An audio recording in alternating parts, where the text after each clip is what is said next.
A wise heart seeks knowledge, and they find that at LCHS. The faculty at Lancaster Catholic strives to develop a desire in students to learn and better themselves. This is done so by traditional classroom learning, and now newly instituted programs such as Senior Seminar. These are those programs. What are your reasons behind instituting the Senior Seminar? Well, I'm a big fan of letting students let their passion come out. There's a saying which goes something like, what's the best way to teach somebody how to build a boat? And the answer is not, to sit them down and say, well, okay, take a piece of wood and cut this and then nail that. The best way to teach someone to build a boat is to instill in them a passion for sailing. Because if I want to sail, if I want to sail a boat, then I'll build a boat so I can go sail it. In other words, find out what people are interested in, and then they will be motivated to do what they need to do to get there.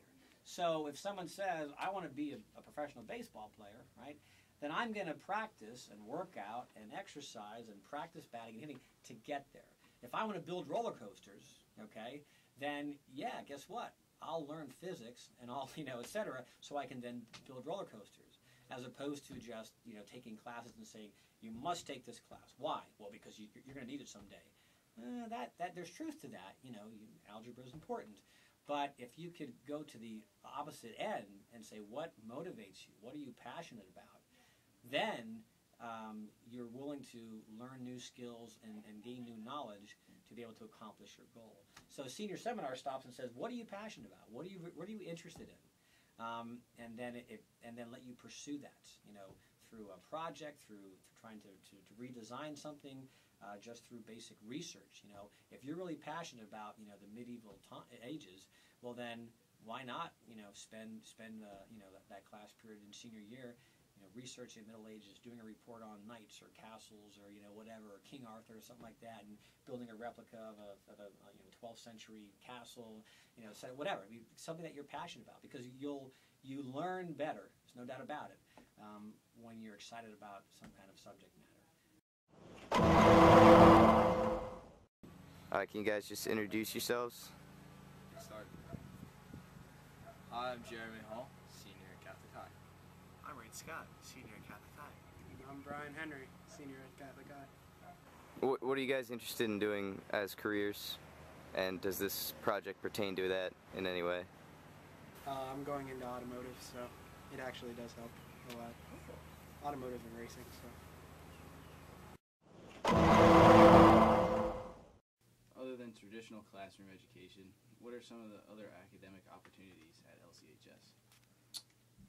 Well, I think a lot of our clubs and activities support academic opportunities. That's one reason that we've made some changes next year and be able to earn credit for some other activities. We looked at things like the mock trial. We looked at things like the yearbook and the newspaper.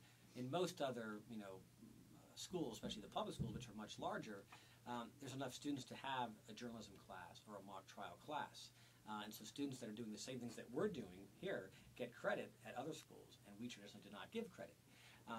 We've tried to have classes like journalism, to run the yearbook during the day, during an actual class, but it doesn't fit into the schedule.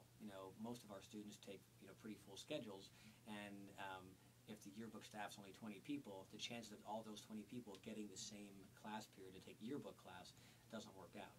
So we took the activity itself that meets after school and said there's a way to get academic credit for doing it, with required hours, et cetera, et cetera.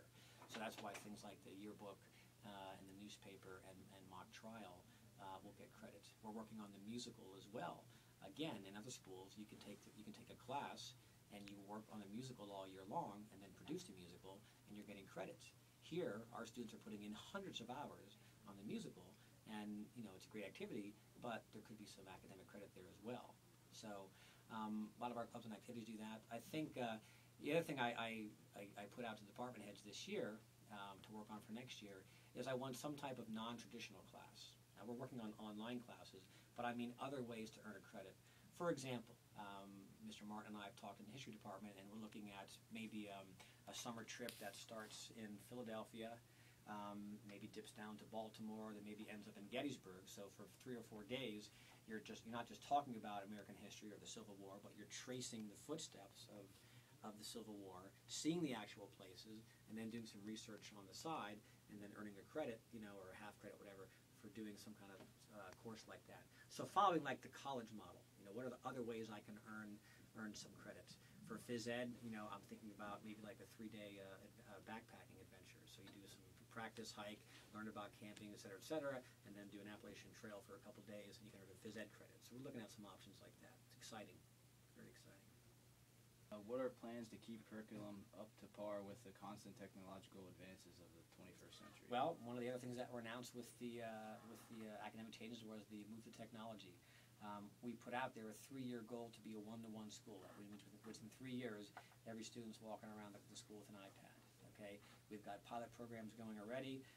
By next fall, we're working on bringing your own device, where you're going to have your whether it's your own iPad, your own smartphone, with you during the school day, using it in class, etc. So that's all. That's fully underway. And the thing people have to remember, the technology, it's not about a gimmick. Like, aren't we cool? We use our smartphones in algebra class. It's not about using it for the sake of saying, wow, it's cool. It's recognizing that this technology is part of our lives. I mean, when do you go anywhere, including school, without your smartphone? I mean, that's just what we do. I do that. I live on it. My calendar, everything. My life's on it. And so using technology is just recognizing this is how we engage in the world. This is how we engage the world. This is how, my news, my photos, my calendar, everything is through my electronic devices. So for us to then say, well, when you come to school, we're going to interact and communicate and work on things, but not use this device, which I use every other minute of the day for everything else. Well, that makes no sense. That makes no sense, okay? So it's not about a gimmick. It's about recognizing that this is how we use the world. When I sit here and I say, I wonder if there's any kind of training on whatever program, or I wonder what's happening over in Afghanistan. I mean, I go to my technology for everything. That's how we engage the world. So our use of the technology moving forward is just recognizing this is how we interact. This is now a tool. Knowledge and information that before was held by a few people, for example. Only the professor, only the teacher knew the information. Now, we've got any piece of information in the world, it's available to us through our devices. So if we're not helping and teaching and guiding students how to access that knowledge, how to use the technology in the proper way, we're not educated. We're ignoring a reality, which is that technology is part of our world. As we've seen, LCHS has a progressive outlook on education while still being rooted in the traditional rock-solid teaching it has always provided. Learn more about the academics of LCHS and other aspects of the school by going online to www.lchsyes.org.